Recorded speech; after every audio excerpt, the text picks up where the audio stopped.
The observation deck of the Yalath colony ship hummed with the soft purr of environmental systems, a sound that had become background noise to Maris Hale over the past 6 months. She stood before the panoramic viewport, watching the blue-green marble of Earth shrink into the infinite darkness behind them. Her hands were steady on the railing. Her breathing was controlled, but her eyes, those treacherous human eyes, were beginning to betray her. The message had arrived 20 minutes ago. Her grandmother had passed peacefully in her sleep, surrounded by family Maris would never see again. The funeral had already happened. By the time light carried the news across the void, the woman who'd raised her had been buried for weeks. Maris blinked rapidly, forcing the moisture back. She would not cry. Not here. Not in front of the Yalathans, who had accepted her into their community with such careful enthusiasm. They were a species built for connection, their emotions flowing freely through gesture and vocalization. They wouldn't understand restraint. They would worry. A soft chittering sound made her turn. 3 Yalathan cubs had entered the observation deck, their silvery fur catching the starlight. They were young, perhaps equivalent to human 8-year-olds, with oversized ears and curious amber eyes. The smallest one, Tyr, bounded forward with typical juvenile enthusiasm. "Human Maris, we brought the star charts you requested yesterday." Tyr's translator rendered his excited chirps into clipped Federation standard. "The Elder Navigators said we could show you the—" He stopped mid-sentence, his ears swiveling forward with sudden concern. "Human Maris? Are you leaking?" "I'm fine," Maris said quickly, turning away to wipe at her eye with the heel of her palm. "Just something in my eye." But Tyr had already scrambled closer. His small face tilted up in alarm. "Your optical organs are producing excess fluid. This is a medical emergency." His voice rose an octave. "You are damaged." "No, really, I'm—" "Elder healers." Tyr's shriek activated his emergency beacon, a biological function all Yalathan cubs possessed. The high-pitched wail echoed through the deck. "Human Maris is injured. Her water systems are failing." The other 2 cubs immediately joined in, their distress calls harmonizing into a cacophony that would alert every adult within 3 decks. Maris felt her last thread of composure begin to unravel. "Please, I'm not hurt. Don't move." One of the other cubs, Vera, if Maris remembered correctly, had positioned herself protectively in front of the human. "You might make the leak worse. Stay very still." Within seconds, the observation deck flooded with concerned Yalithans. Elder Healer Koss arrived first, his medical kit already deployed, scanning equipment humming to life. His silver fur had grayed with age, and his movements carried the careful precision of someone who'd seen every injury imaginable.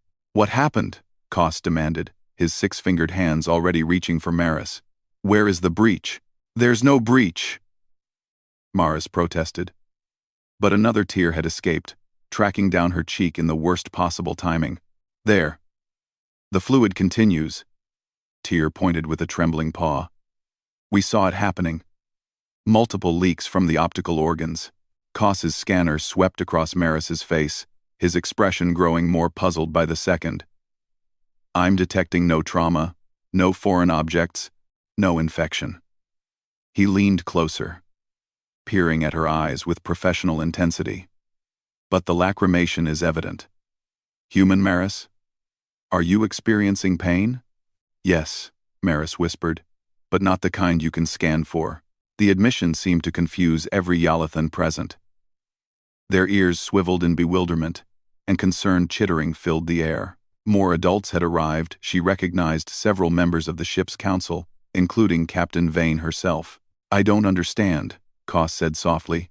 "If you are not physically damaged, why does your body produce distress signals?" And there it was. The fundamental disconnect. The Yalathans expressed emotion through sound, through posture, through the elaborate dance of their social structures. But tears? Tears meant injury. Tears meant something broken. Maris took a shaky breath. She'd spent months trying to bridge the cultural gap between humans and Yalathans, carefully explaining human customs, human needs, human biology, but she'd never explained this. "On Earth," she began, her voice rough, We cry for many reasons. Pain, yes.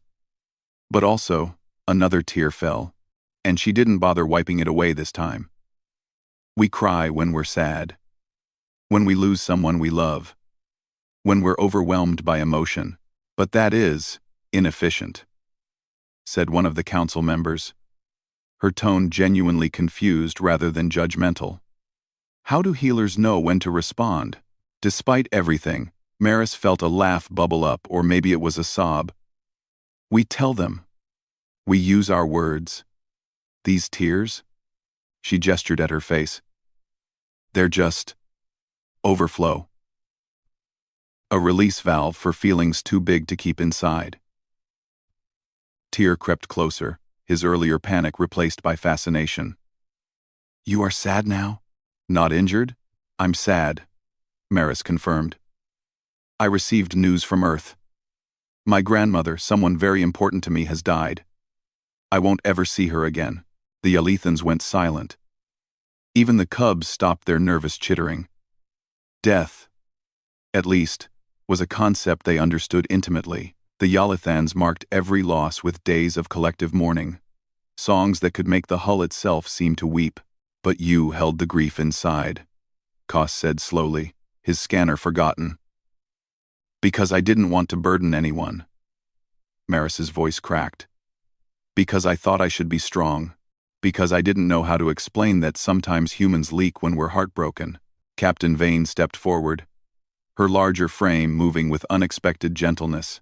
She placed a paw on Maris's shoulder, a gesture the human had taught them months ago. On this ship, we grieve together. That is our way. Her ears folded back in a gesture of sorrow. Your grandmother was Pack. Her loss diminishes us all. Tyr suddenly darted forward and pressed his small, furry body against Maris's leg in the Yalethan approximation of a hug. I'm sorry I thought you were broken, he whispered. But maybe humans are a little broken when they're sad, and that's okay? Something in Maris's chest finally gave way. The tears came freely now. And with them, a lifetime of earthbound conditioning about showing weakness began to dissolve. The Yalethans didn't recoil. They didn't judge. Instead, they moved closer, forming a circle of warmth and acceptance around her. Yes, Maris said through her tears, reaching down to stroke Tyr's soft ears. Maybe that's exactly what it means to be human. We break a little, we leak a little, and then we heal. As the ship carried them deeper into unknown space, away from Earth and everyone she'd ever known, Maris Hale finally allowed herself to grieve, and the Yalethans, in their infinite capacity for adaptation, learned something new about their human crew member. Sometimes the strongest thing you can do is let yourself fall apart.